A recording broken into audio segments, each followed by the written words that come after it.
All kinds of Tesla news have piled up, and I figured since it's Friday, let's just talk about them all. No reason to make a separate video for all, and there are all kinds of them. Cool, fake, dangerous, good, bad, and we're gonna talk about them all. And let's start with the first one that I think you've already heard about a few times, and this is where the Tesla using the smart summon was pulled over by a cop. Now, you know, it's interesting because, you know, this is where the question about like who's responsible is being asked, but obviously the person who is in charge of the phone pressing the button. But at the same time, what if it's someone else and not the registered owner? You know, right now it's pretty clear, but the biggest thing is about, is this video fake? Now, this video was published by Drag Times. You probably heard of that channel, pretty big channel, over 200,000 subscribers. And if you've seen videos of Teslas racing gas cars, a lot of times it comes from that channel. Pretty cool. But they're the ones who filmed this video, and again, even if it's fake, I would say it's just kind of cool because it is a situation that I think might arise at some point. But let me tell you why I think this is fake. So let's look at the video. Now, right away, you can see that the camera originally positioned almost like they're expecting that this is going to happen. They need to tape some of it from behind. Now, the Tesla comes out on the stop sign. As you can see, this is a private property. And there's a stop sign there. Now it keeps driving. Boom, there's a cop there. As you can see, it's making a turn. There's a guy filming it. And now the cop is all of a sudden pulling over this car that's not quite stopping yet. Now, as you can see, this is a Florida license plate on the cop car and on the Tesla, and they are based in Florida. So now, by the way, it looks like he's just having a good time. If I was in this situation, I think I would be much more worried, you know, rather than just continuing doing the stuff for the audience. And now here's another weird thing. So the cop comes over, does not mind the guy with the camera at all. That's pretty close to him, right? That doesn't happen. And instead of going to the driver's side, goes all the way to the passenger side. Now, this only happens when the cops do when they pull the car over on the freeway, and it's the safer thing to do for them. But normally, they would go to the driver's side.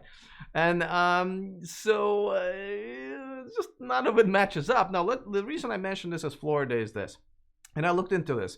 Much like many other states, Florida appears to have the stop signs on a private property are not enforceable by police unless there's an accident that happened and then they take that in consideration, or if this private property owner specifically requested a cop sitting there and giving out tickets for people running stop signs. But as you can see, this is an empty parking lot.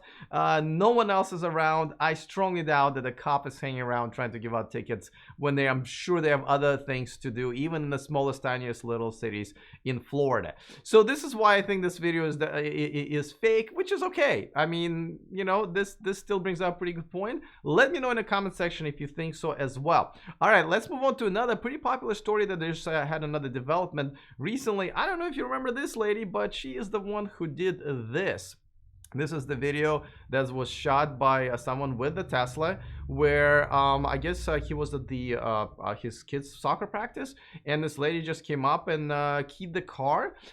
He pulled the footage, and it was probably one of the most popular Sentry Mode, you know, videos out there. I think 200,000-300,000 views. It went all over the news and stuff like that, to the point where the lady had to turn herself in.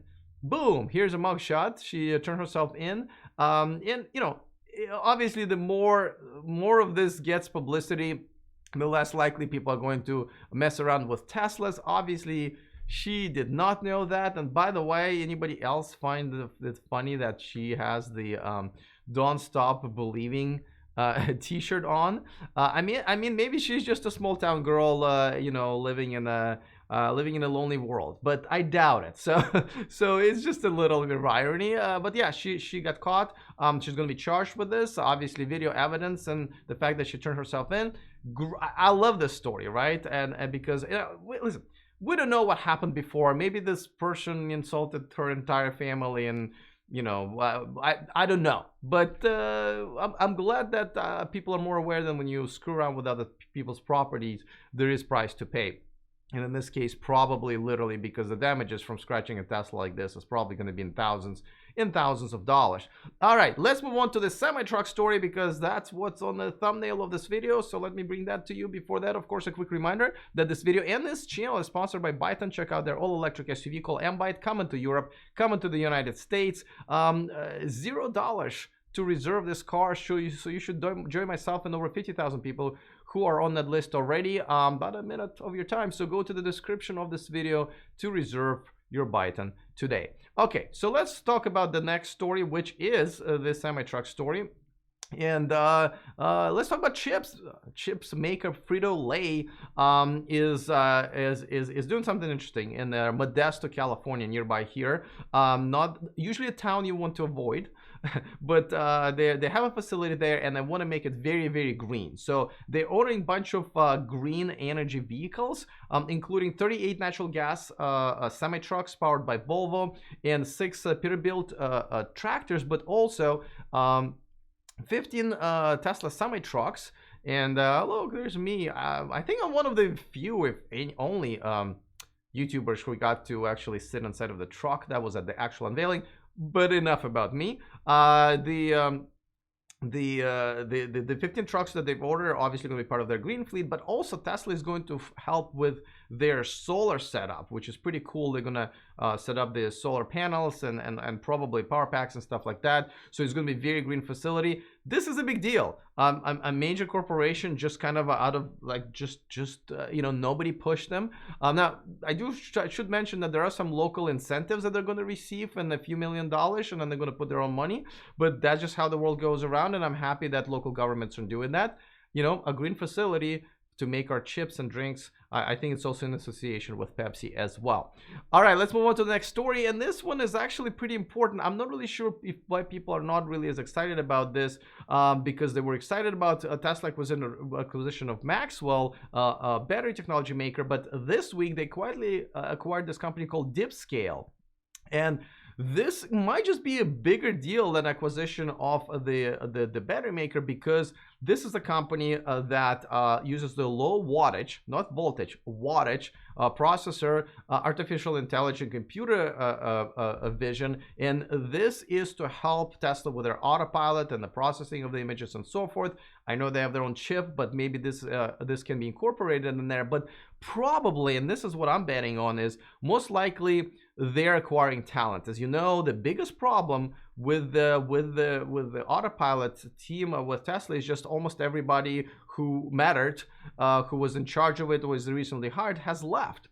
There are very few people, kind of a second, third, sometimes tier directors that are now in charge of it. And I think this is a big push to acquire a lot of talent and obviously technology with Dipscale. So I think this is a big deal, though. When you go to the website, I have to say, it says squeezing AI where you need it.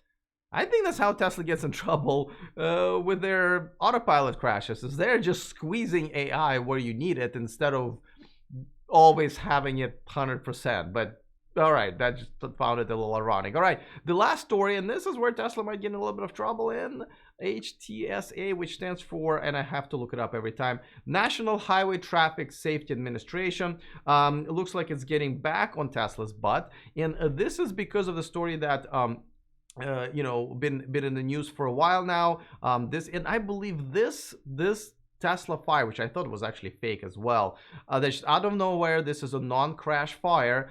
I think based on this, Tesla determined there was some issues with the batteries for the Model S, Model S cars with 85 kilowatt battery. That was my very first Tesla, 2012 Tesla. If I still had it, this would have been a bit of an issue. But the way they fixed it is they limited the battery to the point where it also robbed those cars of a lot of range, 20, 30, even more in some cases miles. And there is a lawsuit that's filed by one of the owners saying, hey, listen, I bought this car with so many, you know, mileage promised, and all of a sudden they're taking it away. But now, you know, in addition to the lawsuit, he's also filed a complaint with NHTSA to investigate this, because there's a possibility that there's still a faulty issue with the battery, and just limiting it with the software is not enough, and something else can happen.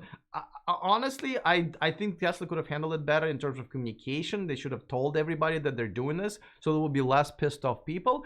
But if it is a safety issue, especially when it comes to fires, listen, they're going to look into it, and they might force Tesla into recall. But I think as far as consumers are concerned, this will definitely benefit them, because it is a safety issue. All right, let me know which story you guys like the best. I personally like the cop story. That was kind of interesting to investigate, if you ask me. Also, let me know if you thought it was fake or real. Definitely don't forget to sign up with our VIP list, where we send you bonus stories every Saturday, which is tomorrow. There's stuff that we cannot fit into all of this. You see, I had to jam 5 stories in one video today, so there's another cool story that we're sending it to you tomorrow. All right, I am looking forward to your comments. Other than that, see you next time, and remember to stay charged.